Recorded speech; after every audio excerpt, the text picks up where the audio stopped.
Com a Uniaselv, posso ver o meu futuro. Com a Uniaselv, posso ser o que eu quiser. Viver o presente intensamente, com um ensino eficiente. Não basta saber, é preciso saber fazer. Na Uniaselv você tem qualidade de ensino, um ótimo time de professores e um ambiente moderno para quem quer aprender, estudar e melhorar. Uniaselv.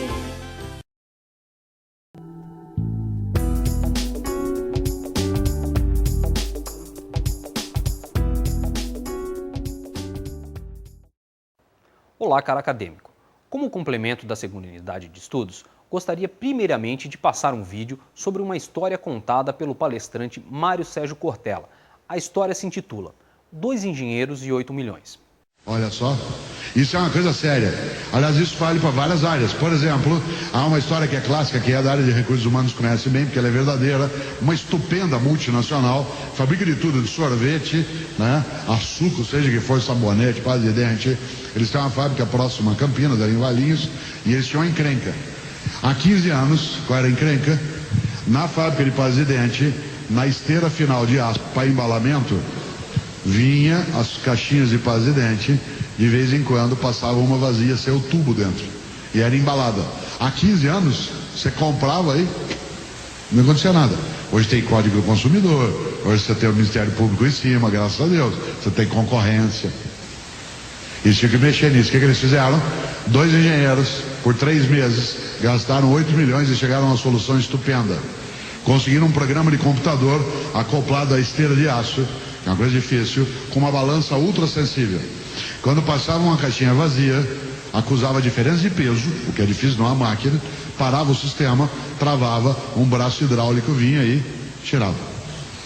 Essa história é real e conhecida, mas vale a pena trazê-la. 1 mês, 2, 3 de funcionamento, perfeito, 0 de rejeição, todo consumidor satisfeito. Foram olhar os relatórios, fazia 2 meses que estava desligado. Chama o supervisor, chama o gerente, chama a chefe. O que aconteceu? Ninguém sabia. Chegaram nos operários e falaram: o que aconteceu? A gente desligou isso. Falei: como desligou? O que foi? Aí eles davam um trabalho danado. Toda hora parava, vinha um bracinho e tirava. Ué, então como é que está funcionando? Ah, fizemos do nosso jeito. O que vocês fizeram? Fizemos uma vaquinha de nós, juntamos R$80, compramos um ventilador daqueles desse tamanho, pusemos aqui. Quando passa uma caixinha... Atenção, 2 engenheiros, 3 meses, 8 milhões. O que eles estavam fazendo era uma saída. Claro, qual é o problema? Não era a melhor saída. Onde estava a melhor saída? No estoque de conhecimento. A questão é que hoje em dia, onde há concorrência, não há tempo a perder. Independente do tipo de profissionais citados, de sua interpretação ou se a história é verdadeira ou não, dentre vários conceitos e lições que ela nos mostra, tiro alguns que considero importantes para o conteúdo desse caderno. O primeiro, tecnicamente falando, aborda o conceito de Poka-yoke, ou a prova de erros. As 2 soluções apresentadas consistem em dispositivos que evitam o envio de produtos defeituosos ao cliente.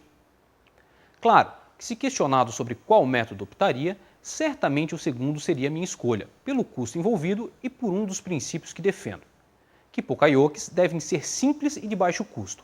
Acompanhe outro exemplo.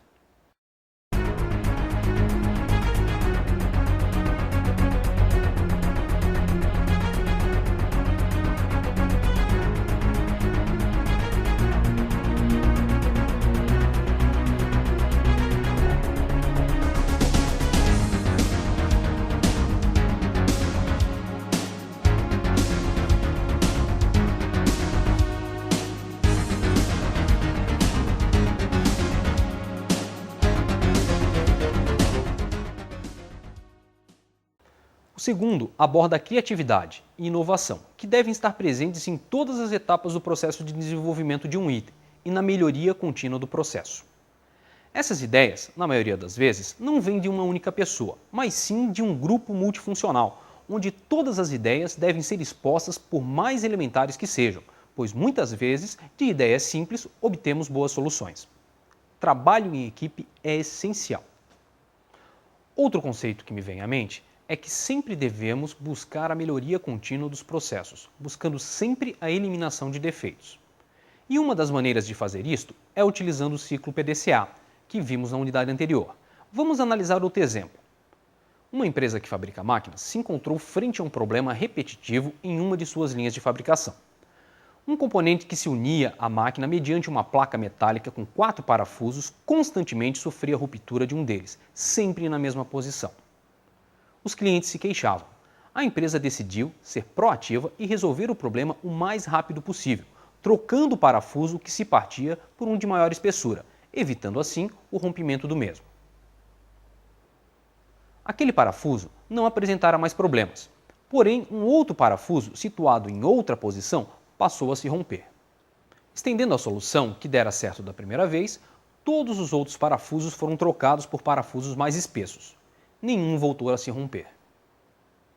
Agora, o problema passou a ser a placa metálica, que era fixada por esses parafusos. Ela se partia pela metade. A solução foi instalar uma placa metálica mais espessa. Agora o problema havia sido solucionado, mas houve um aumento significativo nos custos dos componentes, comprometendo a competitividade daquela linha de montagem. Depois de um tempo, refletindo sobre o problema, já com certa perda nas vendas do produto, a empresa verificou que havia se contentado com uma simples correção, soluções em parte que permitem que o incêndio volte a aparecer uma vez ou outra. Você já viu caso parecido com esse no seu dia a dia? Após a reflexão, foi reconhecido que nunca se admitiu qual foi o problema.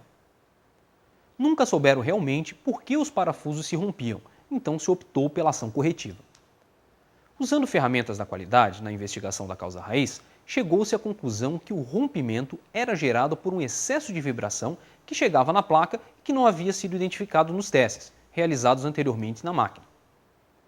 A ação corretiva foi eliminar essas vibrações, solucionando o problema, atacando a causa raiz.